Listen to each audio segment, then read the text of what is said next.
So anyway, ladies and gentlemen, this is Earl Heron. I am so glad for you to meet him. He is an author, and voila, there he is in the flesh. Okay, hi Earl. Hi, Sharon. How are you doing? I'm doing great. Just figuring out this technology. I'm glad Well, we're finally connected. yes, you are in New York, Yes. and it is late in New York. Yes. uh, After 10 p.m.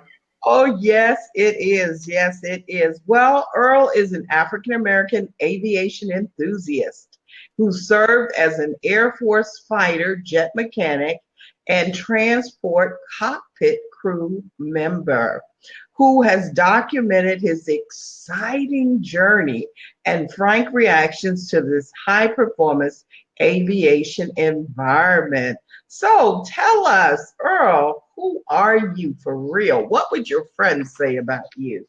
Well, I'm technical. Most friends would say I'm technical. I'm not a high touch kind of guy. I'm an aviation enthusiast, as you said.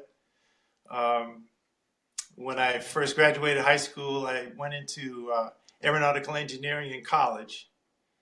And it turns out that engineering wasn't the primary thing for me, so I ended up switching over after I did some self analysis, and I went into Air Force and aviation. Ah, And that's where I accumulated a lot of the experience between the studying of the engineering at college combined with switching to an aircraft mechanic, and as you mentioned, a cockpit crew member. That's how the book came about. okay.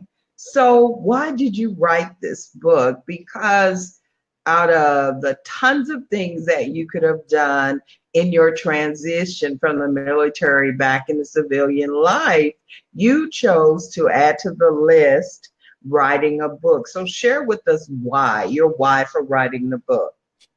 It was so exciting for me while I was in the Air Force. I actually started taking pictures. Like, for example, the cover of the book was taken while I was in the Air Force because I knew that this was something worth sharing with somebody that hadn't had the opportunity to do what I did.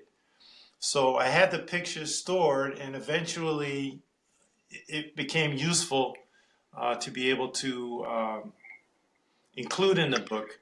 But the it sort of crystallized after I came out of the Air Force. I went back to college. As I mentioned, I was studying engineering the first time. While I was in college, I found a degree that I was more suited for in automotive management. And when I started back in college, people would always ask me, "What was that like?"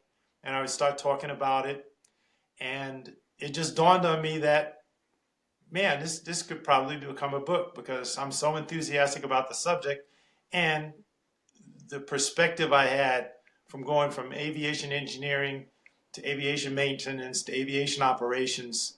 There was enough there to write a book. Mm. So we want to thank you for your service, Earl. We really do. We appreciate you, and we recognize the great sacrifice that you made just so we could be safe. Well, glad to do it.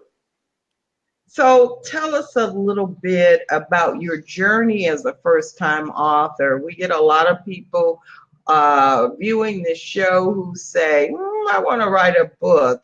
And we need your feedback, your advice to help them either make the decision or say, I might need to do something different. Um, the journey basically was I started writing. As I mentioned, I didn't have a lot of time to write while I was in college the second time, but uh, in the back of my mind, I knew that once I finished college and started working, that I wanted to complete the book. So basically, I just started writing, and this was in the time frame of like when I got out of the Air Force was right around 1986. So computers were just coming on board. I think I had a Brother word processor, and the screen size where you could type was only about this big, so you couldn't really see the whole page.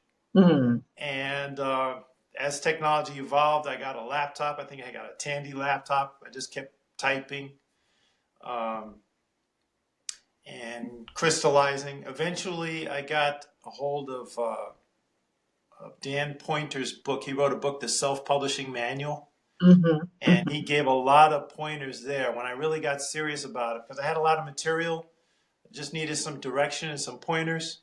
And Dan Pointer's Self-Publishing Manual really helped me organize and get the various permissions that I need to get, how to pursue copyright, how to pursue publishing, and that's basically the path I took. So it took me about 6 years after I started working after the Air Force to spare time writing of actually putting the book together.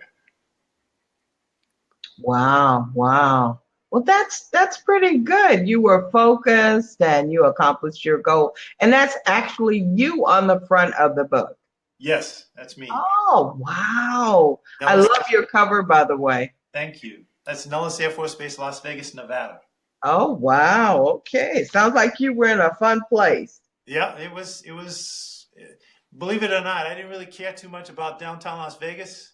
I was having all my fun on the flight line. Oh, I love it. I love it. So, what is your book's mission, Earl? Talk to me a little bit about that. What is your book's mission? The book's mission is really to show how the fighter mechanic contributes in the defense environment as far as fighter aircraft, Air Force. There's a lot of books out there about fighter pilots, uh, and I saw the value of documenting what it's like working with the fighter pilots, working with the whole community, because it's a big community that actually makes it possible for the airplane to fly. Mm, And it was so just rewarding to me that I wanted to share it with other people that didn't get the opportunity. So the book's mission is really anybody that's interested in knowing what's going on behind the scenes of fighter aircraft. It's one of the aspects of defense of our country. And I try to share, frankly, it's not it's very frank, the mm, good and the bad mm, mm, and the ugly. mm, uh, what it feels like when everything goes well, what it feels like when you lose a pilot because he crashed, mm. um, what it feels like to go from not knowing much about fighter aircraft to learning how to maintain fighter aircraft. That's basically the Bush mission, to share that environment with people that didn't get an opportunity themselves. Wow. So who should buy your book, Earl? Who should buy your book? Um, and who do you market your book to? The people that should buy the book, basically, I'd say anybody that's interested. People have told me, like, readers have written me letters, and I've met people at book signings.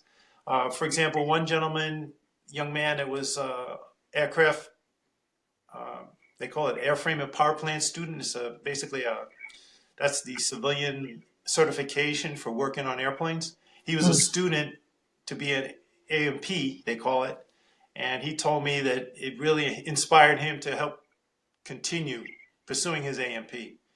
Another person was a test pilot, and his son was going to go in the Air Force as a mechanic, and he told me he's going to share the book with his son, who could learn from my experience.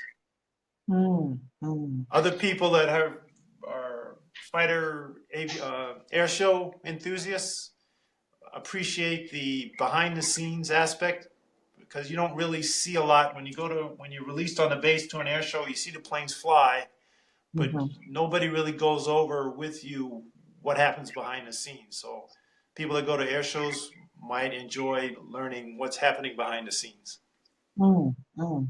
And you just made me remember something that's very important. A couple of weeks ago, my grandson graduated from his basic training in the Air Force, Oh, great. and he's going to do what you're doing. Really?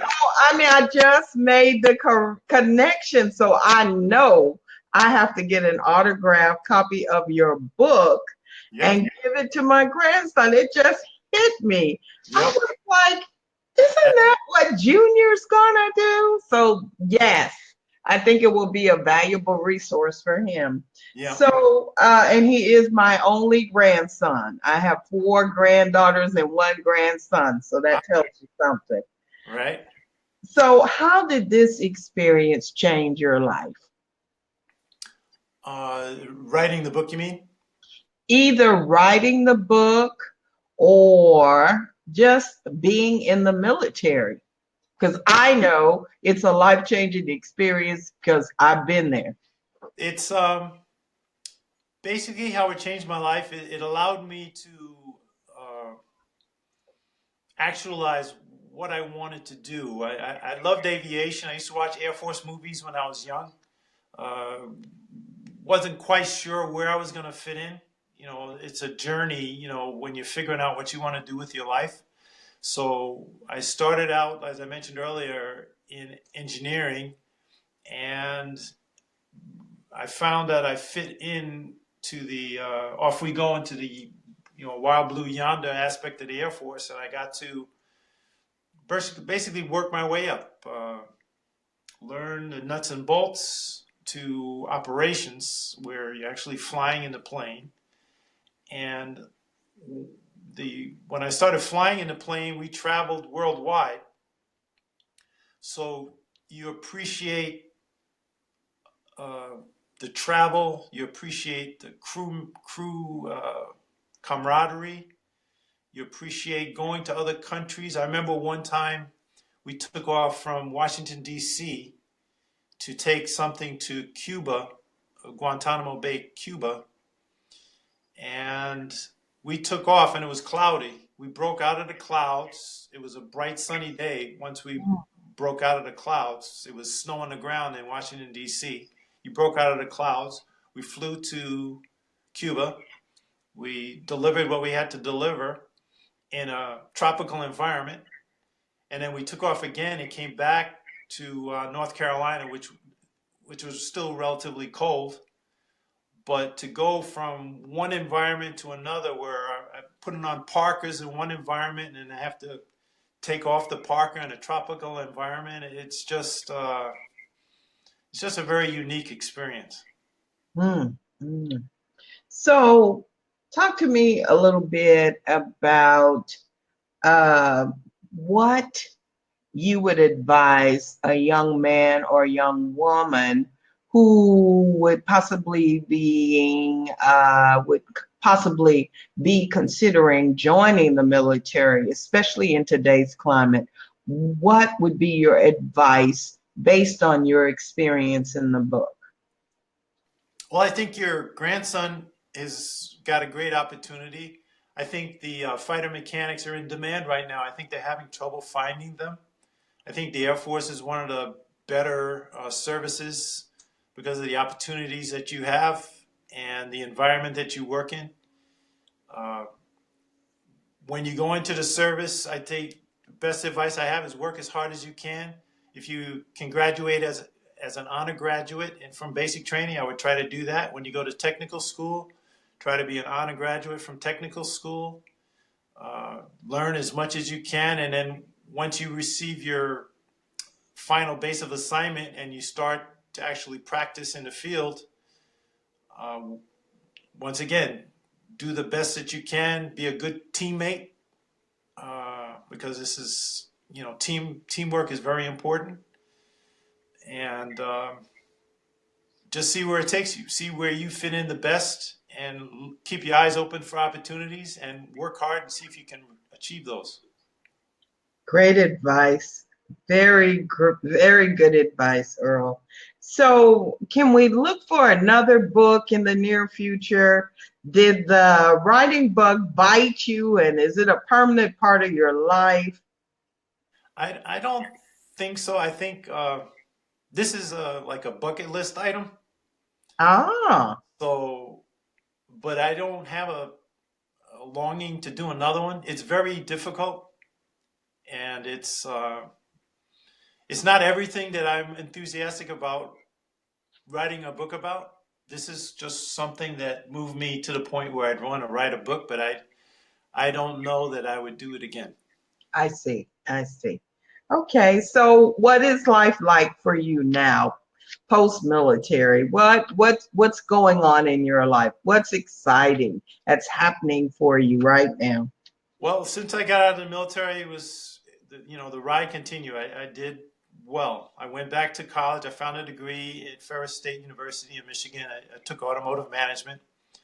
I thought I might want to be a factory rep for Porsche. So in 1989, I worked for a year at a Porsche store in Fort Lauderdale, Florida, and Mm. getting my bachelor's in automotive management. And it was the largest sales volume Porsche franchise in the United States. And my job was test driving Porsches all day. Oh, wow. I thought that was relatively exciting. Basically, 100% of shop output, I would drive the car afterwards to make sure that the customer's complaint was properly corrected. So that was exciting. While I was at the Porsche store, I found that maybe I wasn't going to be able to get in at Porsche because what I found from talking to the people in the store and the Porsche factory reps came through, basically they would hire people that were from other car makes with 10 and 15 years experience Ah. to come work for Porsche with no Porsche experience. Mm. So it didn't seem like following that path was going to do it. So I went to work for General Motors. General Motors was hiring a lot of people out of my school in Michigan. So I Mm. called back up to school. They got me in with General Motors. I was in customer systems with General Motors. I was a district manager service over the phone. And then I was assigned to an electric vehicle development project. I think a lot of these things is what I was mentioning earlier. I worked hard and I was enthusiastic. And I didn't apply for the job that I got in an electric vehicle. Somebody saw me and say, I think you'll be a fit in this job. Mm. So I was on a research project for electric vehicles for General Motors Research. And then that project was over. It became the EV1. It was sold on the West Coast. And I got a job as a factory's technical rep for Saturn Corp, which was a General Motors division in Washington, D.C. And Mm. shortly after that, I was a sales and service rep in New York City for Saturn. And I got married in 1998. Wow. My wife's career was moving a little faster than mine. So General Motors wasn't doing the best at that time. So it just made more sense for me to stay here local in New York because her career was here in New York. So I left General Motors. I've been working for the bus transportation company for New York City Mm. in maintenance. I maintain their buses, and that's very rewarding because it's one of the largest bus transportation companies in the country. Wow. And that's what I've been doing for the last 18 years is maintaining buses for New York City. Wow. Wow. So I've Well, had a good ride. I can't complain. it sounds like the horse took you to places where you learned a lot and you enjoyed the scenery. So that's a good thing. Yes, That's a Texas-based comment. yes, So, sir. yeah, I get that. I get that. I really do. So, how should our audience, viewing and listening audience, find you and find this wonderful book that you've written? Well, you can find the book. It's in ebook form. It's available on Google Play, iTunes, and it's also on Amazon. And you can buy the paperback. There's a few copies available on Amazon, the paperback. And you can find me at these internet addresses and website URLs. The internet address is www.jetspress.com. That's Jetspress with two J's. Mm-hmm. And /pub/pub.html. That actually has a book signing excerpt where I do a reading. So There's a lot of pages on jetspress.com, but this particular page is useful if you want to look around some more about what the book's about. And then my email address is earlheron@jetspress.com. That's, once again, that's Earl Heron with 2 J's, jetspress.com. Wow, wow. Well, we want to say thank you for just not only your service, but for being inspired to the point where you shared your story, not just with us, but with the world. And I personally want to thank you. Sure. And I'll be contacting you about my autograph book. Okay. For my grandson. Now, I might have got the type of work he's going to be doing wrong, but if I did, it's okay. I think the book will help him coming and going, and I appreciate you for that. Sure.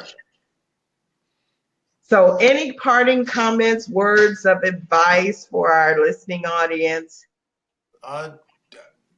Thanks for looking today, and I appreciate if you'd look at the website or the other sources of the ebook or the paperback copy, and where you can learn more about the book. And Gail says thank you. Sure.